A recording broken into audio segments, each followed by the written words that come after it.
आम्ही आज गोव्यातील एक आयकॉनिक चर्चमध्ये आलेलो आहोत. हे चर्च कोकण प्रदेशातील गोव्यामध्ये स्थित आहे. हे चर्च युनेस्कोने वर्ल्ड हेरिटेज साईट म्हणून डिक्लेअर केलेले आहे.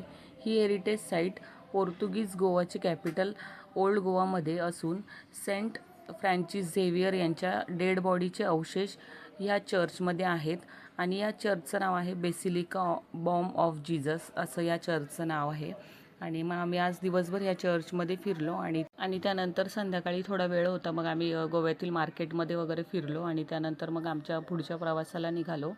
आणि त्यानंतर 9-9:30च्या दरम्यान आम्ही कोकणामध्ये पोहोचलेलो होतो. कोकणामध्ये आम्ही इथे पावनेर म्हणून हॉटेल आहे, तिथे जेवण करण्यासाठी थांबलो. त्या हॉटेलची विशेषता अशी होती, तिथे सर्व ओल्ड इज गोल्ड अशा सगळ्या जुन्या वस्तू ठेवलेल्या होत्या. खूप सुंदर आणि मस्त असं हॉटेल होतं. तिथलं जेवण पण खूप सुंदर होतं. आम्ही चिकन वडे घेतलेले होते आणि व्हेज लोकांसाठी आंबारस आणि पोळी घेतलेली होती. खूप मस्त जेवण होतं. जेवण वगैरे केलं, आईस्क्रीम खाल्ली आणि असा होता माझा आजचा दिवस.